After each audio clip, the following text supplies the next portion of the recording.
tous et à toutes, bienvenue sur Free Matin. Dans un instant, nous ferons le débat. Nous sommes vendredi, on ne se prend pas la tête. On parlera des erreurs des épouses qui favorisent les maîtresses. Dans un instant, dans le débat avec Larios Adjabeno et Kader Achirou, la une des journaux. Bonjour. Bonjour à vous Nadège Diwan, bonjour à vous chers amis internautes. À la une des parutions ce matin, nous avons la levée de la décision d'expulsion du directeur général de MTN Bénin, Stéphane Bleuet. Nous avons également la désignation des membres du COS LEPI. Nous avons la désignation des membres de la prochaine Cour constitutionnelle. Nous avons la municipalité de Porte-Novo qui fait l'actualité ce matin. Nous avons une opinion de DSK qui fait également l'actualité. Pour finir, nous avons la transmission du rapport du RAVIP au ministre Joseph Diogbenou en présence de Johannes Dayon. La une des journaux, c'est donc dans un instant. Le bulletin matinal d'information sera signé ce matin. Ruth Roundja, bonjour. Bonjour Nadège Diwan. Au menu de ce bulletin d'information, nous avons la synthèse sur le RAVIP, Janvier Yarouedéou, élu président du COS LEPI. Nous en parlerons donc dans un instant avec vous, les actualités d'ici et d'ailleurs. Avec Larios Adjabeno, nous ferons donc dans un premier temps les sports. Nous parlerons foot, classement FIFA mai 2018 dans un instant. Bonjour à tous, bienvenue. Voici la une des journaux. Bonjour à nouveau, chers amis internautes. Nous démarrons par l'informateur qui affiche ce matin en manchette. Gestion des affaires d'État. Talon surprend les politiciens véreux. Toujours avec le même canard. Assainissement du secteur des établissements privés d'enseignement supérieur. Le directeur général des établissements privés d'enseignement supérieur annonce les amendes prévues pour les publicités mensongères. Nous restons avec l'informateur à l'oreille droite. Sortie médiatique de l'ancien président Nicéphore Dieudonné Soglo. Les vérités de Nicéphore Dieudonné Soglo à la nation béninoise sont à découvrir à la page 3 de l'apparition du jour du canard. L'informateur, le challenge, visite du chef de l'État à la curie romaine ce jour. Urbi et Orbi, Talon signe son catholicisme tout en maintenant la laïcité de l'État béninois. En deuxième titre à la une ce matin au chat du challenge. Conseil d'orientation et de supervision de la liste électorale permanente informatisée COS LEPI. Janvier Yaouedéou, nouveau président du COS LEPI. Le génie, gouvernance locale commune de Waké, le maire Chilaé Alassane Alimiaou, destitué hier, toujours avec le même canard. Remise du rapport général du RAVIP à la Commission nationale de supervision, mention honorable pour Jean Arolo et le CTPS RAVIP. La nation visite au Saint-Siège à Rome. Le président Patrice Talon rencontre le pape ce jour, annonce le canard. Toujours avec le quotidien national d'information, négociation gouvernement et centrale syndicale. La session close en attendant la signature du relevé des conclusions. Fraternité. Recensement administratif à vocation d'identification de la population RAVIP. Les résultats du RAVIP sont à découvrir dans les colonnes du journal. Un taux d'enrôlement de 103,45%. Plus de 2 millions de Béninois enrôlés sans acte de naissance. Toujours avec fraternité, levée de la décision d'expulsion du directeur général Stéphane Bleuet. Le directeur MTN Bénin retrouve le sourire au pays de Patrice Talon, titre le canard. Stéphane Bleuet remercie le gouvernement et s'engage pour le développement de la nation béninoise. La nouvelle génération Bénin politique, DSK propose aux anti-rupturiens l'esprit critique et non l'esprit de critique. Socle de la talonphobie. Libération. Rencontre officielle entre le chef de l'État et le pape François ce jour. Un grand coup diplomatique de Patrice Talon, estime le confrère, toujours avec le même canard. Actualisation de la liste électorale permanente informatisée LEPI. Janvier Yaouedéou préside le COS LEPI, titre le canard. Le matinal, appui de la Banque mondiale au Bénin, 110 milliards de francs CFA au profit de l'eau potable.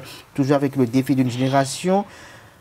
Négociation gouvernement syndical, la signature du rapport, la signature du relevé reporté. Le matin, Vatican, offensive diplomatique sous le nouveau départ. Tête à tête entre Talon et le pape François ce jour.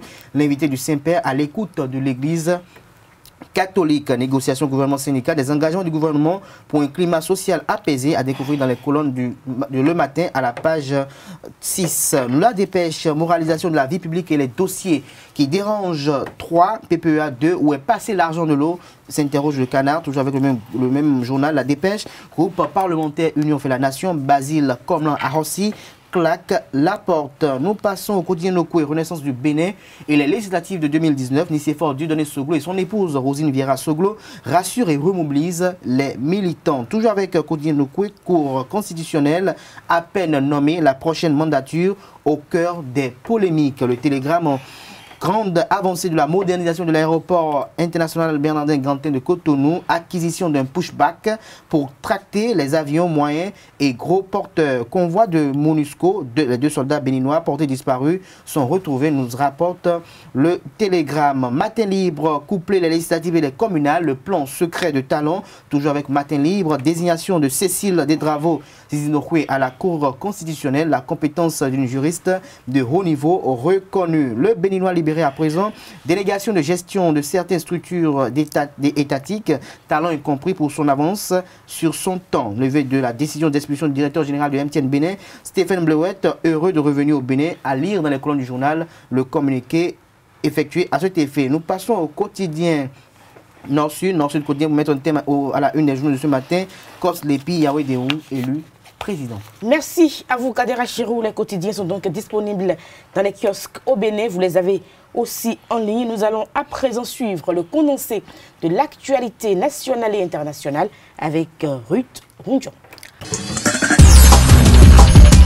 Bonjour chers amis internautes. Le député Léon Basile Arossi a annoncé sa démission du groupe parlementaire Union fait la Nation du bloc de la majorité parlementaire. C'est à travers une correspondance en date du 16 mai 2018 adressée au président de l'Assemblée nationale. Le droit des personnes lesbiennes, bisexuelles, transgenres dans le monde. C'est le thème retenu cette année dans le cadre de la célébration de la Journée mondiale contre l'homophobie. Une journée qui se célèbre le 17 mai de chaque année. Pour faire découvrir l'homophobie au Bénin, une équipe des AETV s'est rapprochée du directeur exécutif d'Amnesty International Bénin, Fidel Kikan. Suivez plutôt. L'homophobie, je n'en sais rien, ça ne me dit rien. L'homophobie, c'est une attitude de mépris, de méfiance envers des personnes qui pratiquent de l'homosexualité. Pour moi, être homophobe ne me gêne en rien. L'homophobie, ça ne me dit rien. Bon, moi, je n'ai pas de problème avec ceux qui sont homosexuels. Parce que chacun est libre de faire le choix qu'il veut. L'homophobie est un ensemble de préjugés, d'attitudes et de jugements de valeur qui s'exercent négativement à l'encontre des personnes homosexuelles. C'est une sorte de discrimination envers les LGBT, lesbiennes, gays, transgenres et bisexuels. La Constitution béninoise, en son article 23, prévoit pour toute personne la liberté d'expression et de pensée. La Constitution de la République du Bénin en tant qu'État de droit est une constitution qui est contre l'homophobie, puisque notre Constitution a pris complètement source dans la Déclaration universelle des droits de l'homme, dont l'article 1er établit une égalité parfaite en dignité et en droit entre tous les hommes. Et si vous vous référez, l'article 23, toute personne a droit à la liberté de pensée, de conscience, de religion, de culte, d'opinion, d'expression, dans le respect de l'opinion publique, établi par la loi et les règlements. L'exercice de culte, de l'expression des croyances s'effectue dans le respect de la laïcité. Et ce qui est intéressant, Kylian, les institutions, les communautés religieuses ou philosophiques ont le droit de se développer sans entrave. Elles ne sont pas soumises à la tutelle de l'État. Elles règlent et administrent leurs affaires d'une manière autonome. L'État béninois, dans sa constitution, pas constitution en tant que loi, mais dans son état même du Bénin, rejette toute discrimination, toute homophobie. Il n'y a pas une position claire affichée par les États, surtout africains, par rapport à l'homophobie. Néanmoins, la Constitution béninoise du 11 décembre 1990 proscrit toutes sortes de discriminations. À l'endroit des personnes qui se sentent acculées dans leur choix, discriminées de par leur choix, c'est de dire simplement que la loi de notre pays, la devise du Bénin, c'est fraternité, justice, travail. Le Bénin est un état de droit et la constitution du Bénin, qui intègre parfaitement l'ensemble des droits reconnus par la Déclaration universelle des droits de l'homme, leur reconnaît le droit à l'existence et le droit de ne pas être discriminé. Et s'il arrivait qu'il y avait des faits constitutifs de cette discrimination et donc de l'homophobie, ils ont à leur disposition les services de l'État, les forces de l'ordre et la justice pour se plaindre et demander justice. Donc, Il faudrait que de plus en plus les cas d'harcèlement, de discrimination et autres en ce domaine-là soient portés aussi bien vers les associations de défense et de protection des droits humains que vers les structures étatiques à même de pouvoir assurer la sécurité des personnes et la justice pour tout le monde. Plusieurs activités sont prévues dans le cadre de la célébration de la Journée mondiale de lutte contre l'homophobie au Bénin. La synthèse du rapport général du RAVIP a été faite mercredi à Cotonou par le comité de pilotage. Le dit rapport a été transmis au président de la Commission nationale de traitement, Joseph Djogbenou, et il en résulte 10 345 466 personnes enregistrées sur toute l'étendue du territoire national au cours de cette première phase. Par la suite, Joseph Djogbenou a déclaré que l'opération de recensement est continuelle. Le comité technique de pilotage du recensement administratif à vocation d'identification de la population RAVIP, Jean Arolou, a procédé ce mercredi à la synthèse du rapport général. Le dit rapport a été remis au président de la Commission nationale de traitement. Après 6 mois de cette première phase d'enrôlement, 10 354 466 est le nombre total de personnes enrôlées sur l'ensemble du territoire national. Mais il presse avant tout de trouver une réponse à la situation des 2 277 795 000 personnes enrôlées sur témoignage et ne disposant pas date de naissance. Les années à venir, le peuple béninois se rendra certainement compte de l'œuvre du RAVIP. Dans toutes ses utilités et ses aptitudes, pour le moment, il convient de retenir qu'avec une base de données biométrique, point de départ de la mise en place d'un registre national de population, le gouvernement du président de la République, Patrice Talon, met dans le patrimoine de notre cher pays une mine d'informations dont les diverses applications conduiront le pays sur le sentier du développement. Mais avant cela, il est urgent de trouver une réponse à la situation de 2 277 795 000 personnes qui n'ont pas date de naissance et qui se sont fait enrôler sur la base de témoignages fiables. Les chiffres obtenus dans le cadre du RAVIP révèlent à n'en point douter les efforts qui ont été faits par l'État béninois et ses partenaires techniques et financiers pour doter les citoyens dates de naissance afin de faciliter leur recensement. Le président de la Commission nationale de traitement, Joseph Djogbenou, a rassuré que les doléances évoquées seront prises en compte. Il a rappelé à l'assistance que l'opération continue va bientôt démarrer. Fierté qui est celle de l'ensemble des membres de la Commission nationale de supervision de recevoir ce jour le rapport du recensement administratif à vocation d'identification de la population, recensement initial. La suite de l'opération doit être comprise avec certitude. L'Agence nationale d'identification des populations, l'ANIP, sera mise en place. Le registre national de la population sera également mis en place et les registres communaux. On va dire que c'est le début de l'effectivité de cette opération de recensement administratif à vocation d'identification de la population. L'opérationnalisation du registre national de la population et la réalisation des registres communaux de la population auront lieu au cours des jours à venir. Depuis 2 mois environ, Cotonou reçoit les premières pluies. Certaines zones de la ville sont déjà menacées par des inondations. Face à ce fléau, des mesures sont prises par la mairie pour pallier aux inondations. Pour en savoir davantage sur les projections de la municipalité, une équipe de la rédaction des AETV s'est rapprochée de la direction des services techniques Reportage Amel Kwasi. La saison de pluie qui s'est installée depuis le mois dernier expose la ville de Cotonou à des cas d'inondation. Une situation qui ne laisse pas indifférente la mairie de Cotonou. Des dispositions ont été prises par cette dernière pour régler un tant soit peu le problème. Première phase, avant les inondations, il y a des travaux à faire qui sont par exemple le reprofilage des voies, l'ouverture des tranchées pour permettre, lorsque la pluie tombe, de pouvoir circuler, le curage des caniveaux et la sensibilisation des populations sur les bons comportements à avoir avant, pendant et après les pluies. Et pour le curage des caniveaux, cette année, nous avons fait, au début déjà de l'année, vers mars par là, quelques curages. Donc, vers février-mars, nous avons fait déjà quelques curages. C'est vrai qu'on n'a pas encore fait tout, compte tenu d'un certain nombre de procédures administratives qui ne sont pas encore allées à leur terme. Mais ensuite, nous avons commencé surtout avec la phase de la sensibilisation.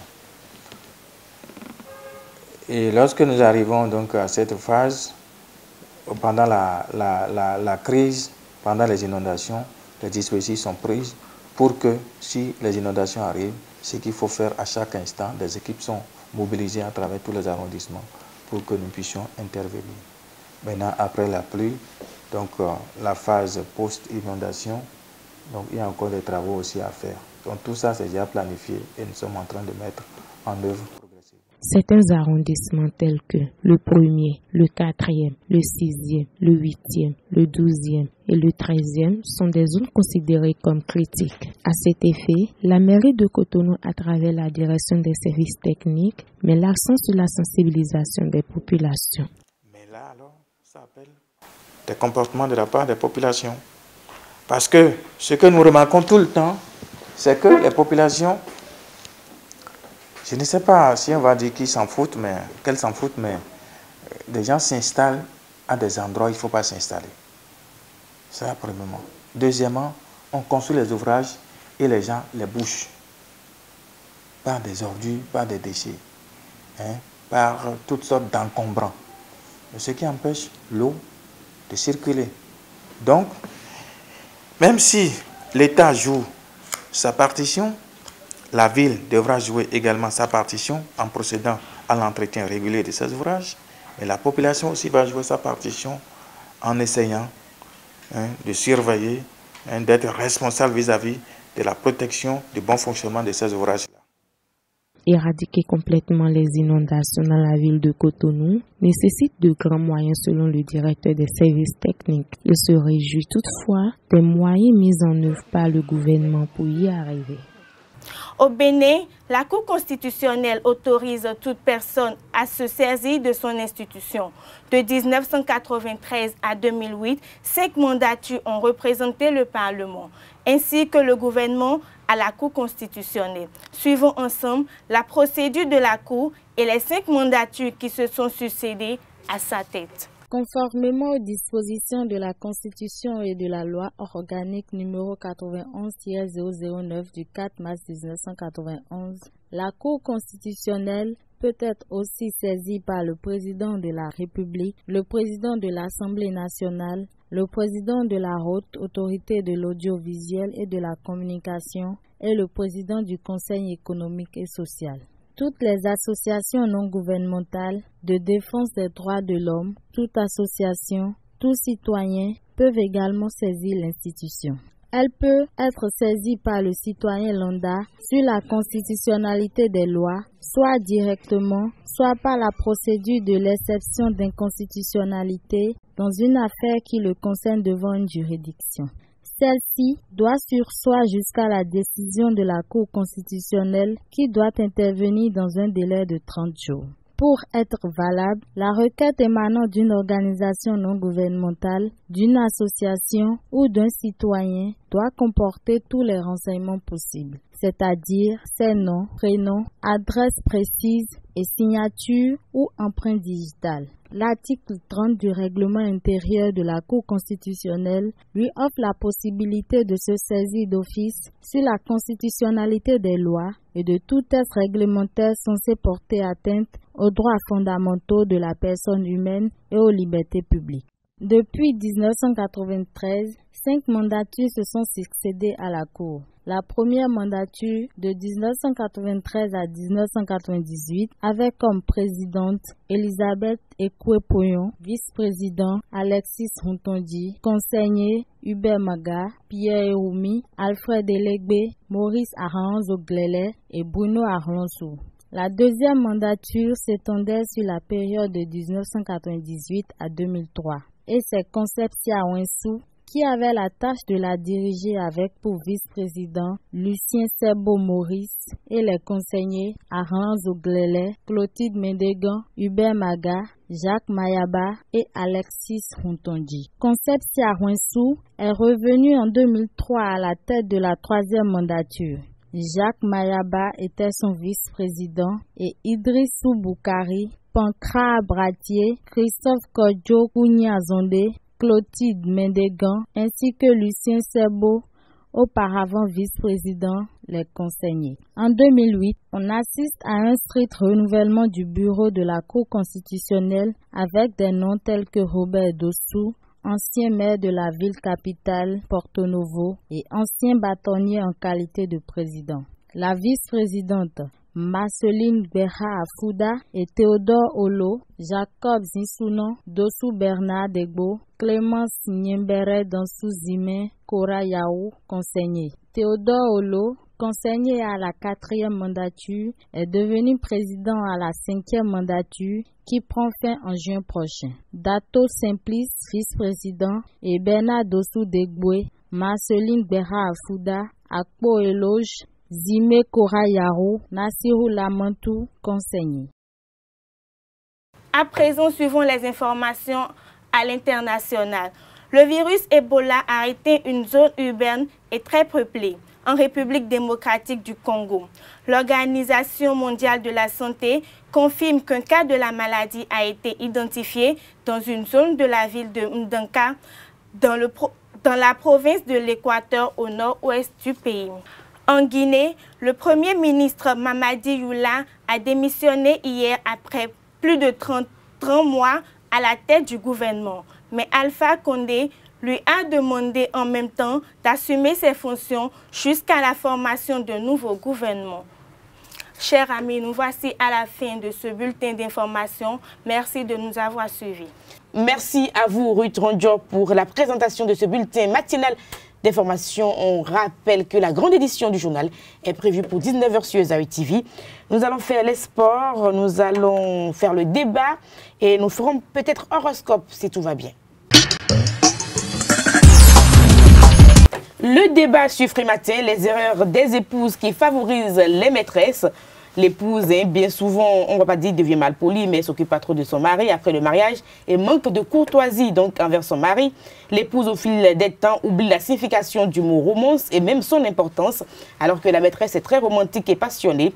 La maîtresse également est toujours courtoise et traite l'homme avec délicatesse, car elle veut gagner l'homme. On fera le débat donc sur ces sujets-là. Kader Achirou, est-ce que vous pensez que vraiment au fil des années, les mères au foyer, les femmes au foyer délaissent leur mari et c'est pour ça que les maîtresses s'incrustent rapidement dans la vie de leur mari? Il faut d'abord faire une petite caricature de la situation. Vous prenez une chemise que vous mettez tous les jours et vous mettez une chemise que vous portez 2 fois par semaine. Vous allez voir que quand vous êtes dans cette chemise que vous portez tous les jours, vous vous sentez le besoin ou l'obligation de faire tout avec cette chemise, dans cette chemise. Mais quand vous êtes dans cette chemise que vous portez 2 fois par jour, c'est que c'est une chemise de sortie. C'est une chemise de circonstance. Alors, la femme à la maison, elle est très familière. Vous voyez un peu, on l'a connue depuis déjà des années. C'est les mêmes acquaintances, ce sont les mêmes bisous. Le parfum, elle-même ne fait pas trop d'efforts, le parfum est le même. Alors que dehors, c'est la jeune dame qu'on appelle en langage pas très commode au Bénin, blessée de guerre. Celle qui a peut-être déjà fait un enfant et qui comprend qu'un mari, ça se chérit. Alors, elle essaie de créer les conditions favorables à une certaine aisance de l'homme. C'est-à-dire quand le monsieur vient, c'est comment tu vas, puisque lui il vient rarement. Il lui met les pieds dans l'eau pour lui masser les pieds. Mais au-delà de cela, c'est que la tendresse y est, tout le romantisme y est. Effectivement, il n'y a pas de stress des enfants à la maison. Oui, au-delà du stress, c'est parce que le monsieur aussi met la main à la poche. Parce que le monsieur arrive à sortir suffisamment d'argent. Et c'est ça qui fait en fait le problème des hommes. On est capable, on est en mesure de donner de l'argent dehors, peut-être 100 000, 200 000 francs dehors, mais quand madame à la maison demande, peut-être on est en mesure de lui donner peut-être 30 000 pour dire on n'a pas assez d'argent parce qu'on se fait bien voir dehors. Parce que parfois, lorsqu'on donne de l'argent à madame, elle ne s'entretient pas. Non, c'est pas qu'elle ne s'entretient pas. Madame prend 200 000 francs, parce mais que elle préfère madame acheter le maïs à la maison. Madame ne peut pas laisser les enfants pour aller peut-être en boîte de nuit, non, se mettre en tenue dépravée, voilà. En tenue dépravée. Je pense qu'il ne faut pas croire les hommes qui font ces conneries. Il faut décourager le phénomène. Non, parce que ce n'est pas les hommes qu'on accuse. Je dis simplement pourquoi les femmes se délaissent au fil des années. Elles se délaissent parce que les hommes les y contraignent. Parce qu'il faut comprendre le fait qu'on ne peut pas être une femme au foyer. Et vous êtes là, vous êtes une femme aussi, vous êtes là, et que votre mari, parce qu'il a une maîtresse dehors, gagne un salaire exorbitant. Pourquoi il a une maîtresse dehors? Pourquoi? Le problème, c'est qu'on se demande aujourd'hui pourquoi il a une maîtresse dehors. Parce que les hommes sont des opportunistes, au-delà du caractère opportuniste, c'est que, comme le dit le fond, nous coûtons nos plairies. Leurs yeux ramassent. Les hommes là? Oui, oui. Ça y est, vous êtes opportuniste. Non, vous êtes un grand opportuniste. Moi, je suis un saint, moi. Vous êtes un grand opportuniste, allez-y. C'est parce que je ne suis pas dans le phénomène que je combats le phénomène, moi. Moi, je suis pour ceux, quand vous avez une épouse, il faut l'entretenir. Il faut rendre propre sa maison d'abord avant de chercher à balayer. Vous savez qu'il y a des épouses auxquelles on achète même des habits qui refusent de porter? Non, vous savez, ça c'est le cas. Vous savez, c'est ça le problème aussi. On a fait le débat hier vendredi. J'ai dit, les unions en question de mariage, ça part déjà de la fondation. Si vous êtes un homme qui aimait le showbiz, vous êtes un homme qui aimait vous habiller, et que vous allez épouser peut-être la femme qui sort de Copargo et qui a peut-être pas l'habitude de mettre des chemises et que tout le temps doit être dans son bombay, c'est qu'elle met le bazin, qu'elle est en tenue festive, alors, ou tenue festive, ça veut dire que là, vous êtes en déphasage avec celle que vous avez, votre conjointe. Alors, à ce niveau donné, ne soyez pas fatigué ou fâché ou énervé que vous lui achetez des tenues qu'elle ne met pas. Mais quand vous êtes un jeune branché, un jeune qui aime le goût, qui aime quand même, qui aime quand même les bonnes choses et les délices de la vie, alors vous prenez une femme qui est en phase avec vous, mais pas dans un quota fort ou une connotation forte que la vôtre. Merci, vous aura compris. Alors, Larios Adjagbenon, l'épouse a souvent une maison négligée, sale, mal entretenue. La faute étant très souvent imputée aux enfants. La maîtresse a toujours une maison propre, très soignée, accueillante et bien parfumée. Et puis, on dit l'épouse s'habille comme un soldat bien emmailloté au lit, portant des chemises de nuit en pagne africain, un foulard à l'effigie de Jésus-Christ, des culottes, des pantalons serrés, des collants, juste pour rendre les choses compliquées au mari. Oui, merci Nadège. Bonjour Kader, bonjour chers amis internautes. Bonjour Larios. Sur ce sujet, moi je crois Kader l'a dit vers la fin de son argumentaire que tout part de la fondation. Comment les deux partenaires se sont rencontrés? Quelles ont été les bases jetées pour la vie commune? Tout part de là, au fait. Nous remarquons aujourd'hui dans notre société que nous ne prenons plus le temps de rester en amitié et de connaître l'autre avant d'aller au mariage ou avant de décider, parce que le mariage sous les tropiques, spécialement au Bénin, c'est lorsque la femme tombe grosse qu'elle rejoint l'homme et c'est fini. Donc c'est que les bases ne sont pas jetées pour que la vie en communauté, la vie commune s'éternise ou soit pour des lendemains meilleurs, que la vie et ensemble dure dans le temps, comme ce fut le cas pour nos parents. Et je vais citer l'écrivain Seydou Badian qui, dans son ouvrage Sous l'orage, Maman Tenez disait ceci, je cite: la plus noble aspiration d'une jeune fille, c'est le mariage. Oui, le mariage.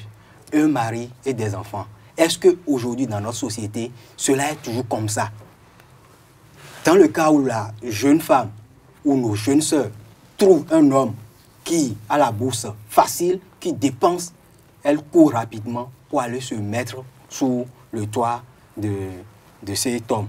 Vous avez parlé, la maison est malpropre. Les enfants, les habits déposés comme ça. Est-ce que ces jeunes filles restent à la maison et suivent les conseils?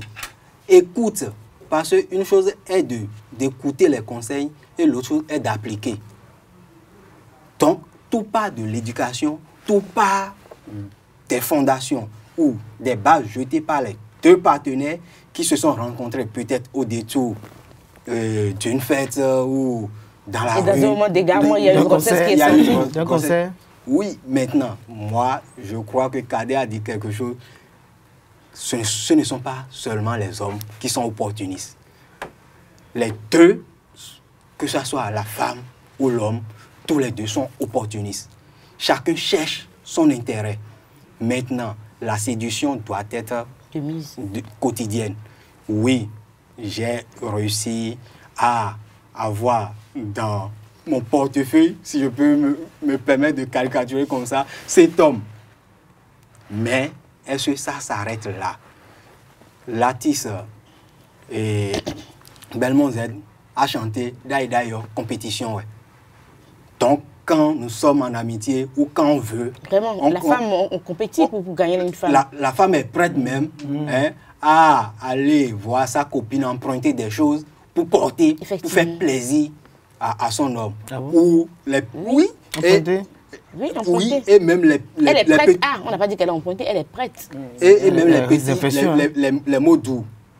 Oui, les messages. Bébé, ça va, t'es bien réveillé. Maintenant, l'autre chose qui complique un peu la tâche aux hommes, et ils vont voir ailleurs, en parlant de bureau, premier bureau, deuxième bureau, troisième bureau, ailleurs, c'est un homme qui revient du travail fatigué ou stressé déjà par la masse d'énergie et déployée durant toute la journée. Il revient à la maison et c'est madame qui est là, la mine renforcée, qui commence par faire de palabres. Et elle se plaint des enfants. Elle se plaint et c'est madame, tout ça là, concourt à ce que vous avez dit dans votre texte. La jeune dame dehors, la maîtresse dehors, elle s'habille bien, elle est joviale, elle est prête à tout. Elle est accueillante. Elle est accueillante. C'est elle qui, dès que son amant arrive, lui sert à boire, même l'aide même à se déshabiller. À se déchausser, met ses pieds dans de l'eau tiède. Voilà. L'homme, généralement l'homme, quand l'homme... Mais l'homme peut faire ça à la femme aussi. Oui, généralement l'homme grand âge, quand l'homme grand âge atteint son objectif, l'homme grand âge se satisfait, croit que il est un conquistador, qu'il a déjà tout conquis. Il a trouvé le paradis. Oubliant que ça s'entretient. Ça s'entretient. Alors, il y a une phrase qui me fait sourire un peu. L'épouse se demande toujours si le sexe est la nourriture. On entend souvent ça. Et invente toujours de multiples excuses pour éviter de faire l'amour avec son mari. Migraine, mal de ventre, fatigue, douleur issue d'une césarienne. Alors que pour la maîtresse, le sexe dépasse la nourriture. Kader Achirou. Des excuses. Vraiment, cette épouse, il y a un problème. Il y a un problème parce que, je dirais même très loin, il y a des femmes qui disent qu'elle n'a pas été épousée pour être une machine asexuelle. Je ne suis pas du tout d'accord. Pas du tout d'accord parce que... Si elle a mal au ventre, elle a mal au migraine, ventre, vous n'allez pas quand même... migraine, bon, je peux accepter, ça me permettra aussi d'aller voir un peu comment les jeunes filles vont celles qui n'ont pas la migraine. Dehors. Mais je dirais, dans le même temps, tout à l'heure, vous avez évoqué un problème qui est assez interpellant. Je vais être longuement bref sur le sujet. Longuement bref, vous allez être longuement bref. Oui, sur le sujet, pour dire que lorsqu'une femme, lorsque vous êtes un homme, vous rentrez à la maison et que vous trouvez votre épouse, qu'elle soit dans un état pas très accueillant ou autre, vous ne pouvez pas lui en vouloir parce que vous ne savez pas le stress que lui ont causé les 3 enfants que vous lui avez fabriqués. Vous ne pouvez pas savoir le stress que lui ont causé les 2 enfants de votre grand frère qui n'est pas au pays, que vous avez mis à la maison, ça fait 5 enfants. Et ne soyez pas frustrés si la maison est sale parce que ce sont les enfants qui ont rendu la maison sale. Alors que de l'autre côté...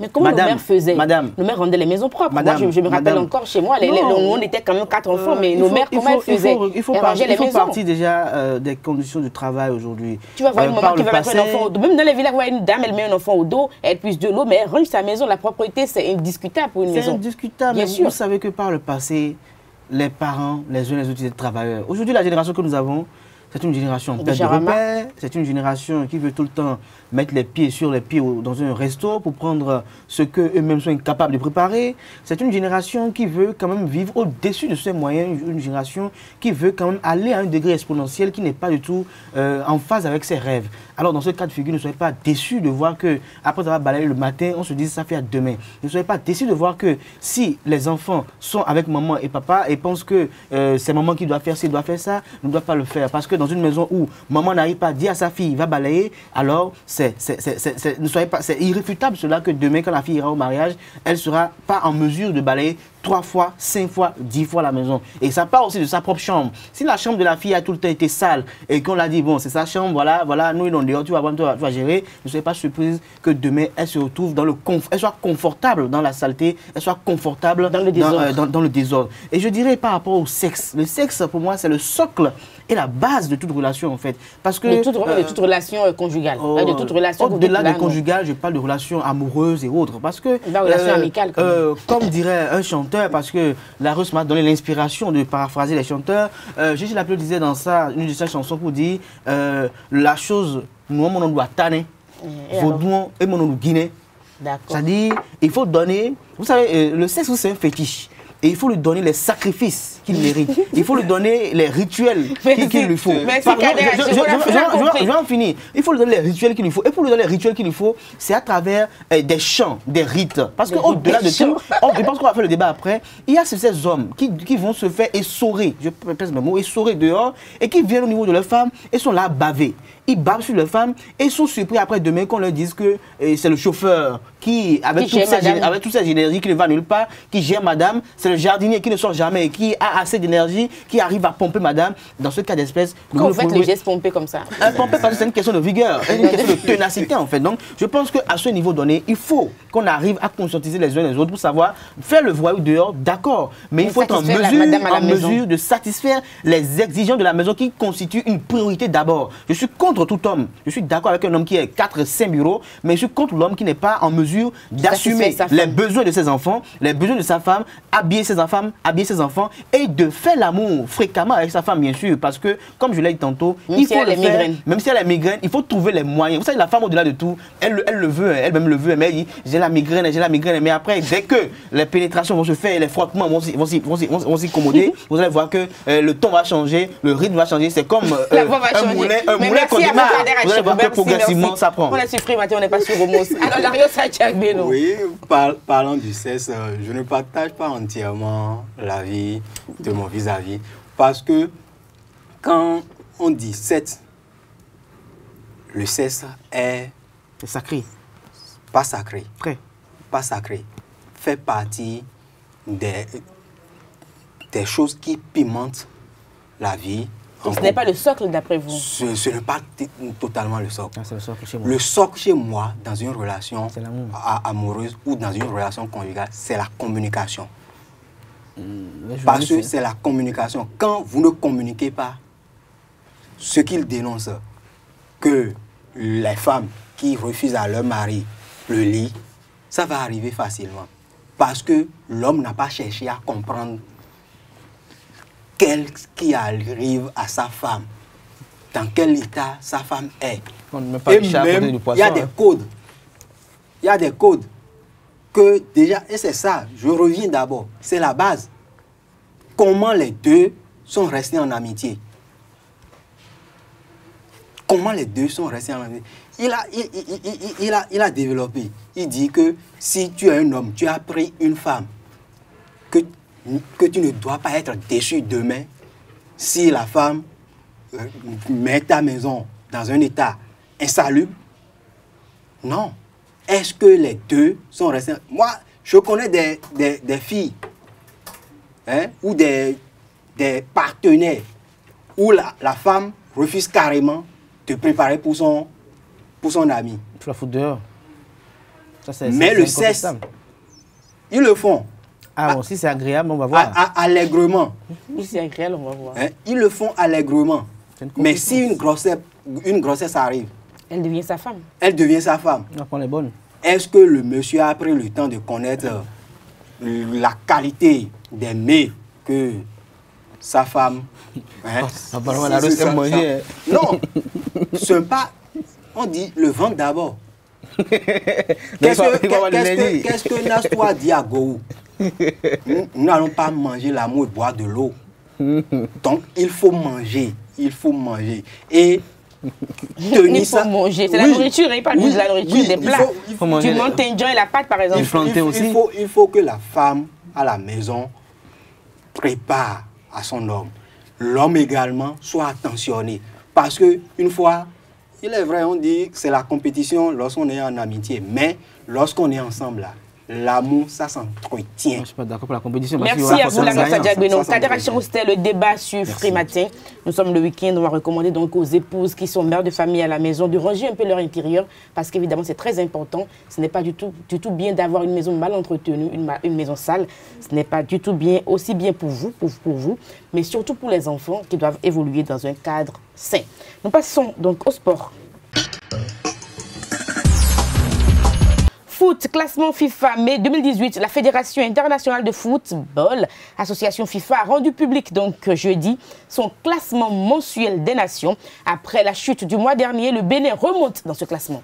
Oui, Nadège, le Bénin remonte effectivement dans ce classement en gagnant 6 places dans le classement mondial. De la 90e place, le Bénin occupe désormais la 84e place. Et il faut dire que malgré l'absence du Bénin lors des journées FIFA du mois de mars, ça a permis quand même à notre pays de remonter dans ce classement mondial. Parce qu'on se disait que l'absence lors des précédentes journées FIFA a été en partie les raisons de la chute du mois d'avril. Alors, médias, information, vous avez d'autres informations, d'autres actualités par rapport à cela? Toujours en football, au niveau des écureuils du Bénin, nous allons parler cette fois-ci des jeunes. L'équipe nationale junior du Bénin reçoit en match retour des éliminatoires de la CAN Junior 2019 son homologue de la Gambie le dimanche prochain, comme je l'ai dit. Et il faut dire que l'équipe revenue de Banjul le lundi après-midi a commencé le lendemain. C'est les préparatifs pour cette rencontre. 2 séances quotidiennes, le mardi et le mercredi.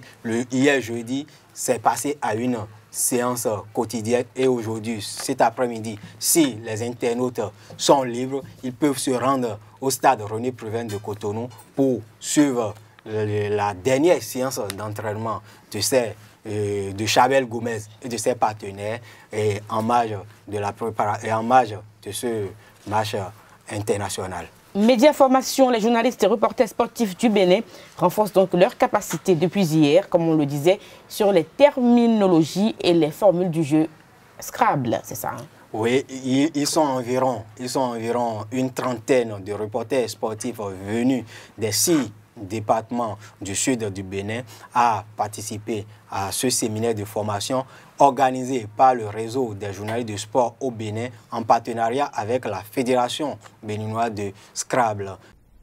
Environ 30 journalistes sportifs béninois sont à l'école du jeu de Scrabble depuis ce jeudi 17 mai 2018 à la Maison des médias à Cotonou. Pendant 2 jours, les participants vont suivre des communications qui portent entre autres sur l'histoire, la présentation, les formules et les règles de cette discipline ludique créée par l'Américain Alfred Booth pendant la crise économique de 1929 sous l'appellation de Lessico. À l'ouverture de ce séminaire, les organisateurs expliquent les motivations de leur initiative tout en exhortant les participants à l'assiduité. Nous avons un intérêt particulier à ce que ceux qui doivent assurer la visibilité des manifestations que nous organisons soient plus au parfum des réalités de la chose Scrabblex. Donc, voilà le but ultime qui était visé par la Fédération béninoise de Scrabble en organisant une telle formation et en sollicitant le réseau des journalistes sportifs pour que nous puissions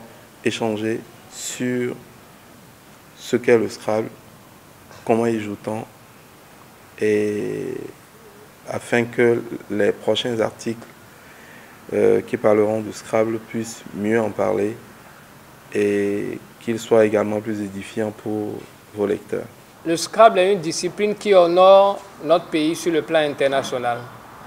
Et pour nous, il était opportun dans le processus de spécialisation des professionnels des médias et surtout de la plume sportive, d'aller vers cette fédération pour savoir ce qui se passe, les règles qui régissent la discipline. Louant les efforts du réseau des journalistes du sport au Bénin pour le renforcement des capacités des reporters sportifs, le président de l'Union des professionnels des médias du Bénin, UPMB, Franck Kpotieme, invite les participants à être assidus au cours de la formation afin d'en tirer le meilleur, non seulement pour mieux rendre compte des compétitions de Scrabble, mais aussi pour se spécialiser à terme. Si nous sommes champions du monde de Scrabble, ça veut dire que nous devons avoir des champions également dans la relation des activités, des manifestations sportives de ce secteur-là.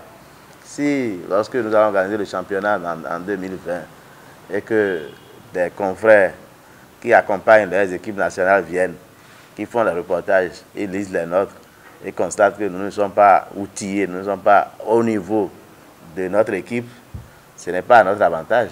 Donc vous avez un grand défi à relever à ce niveau-là.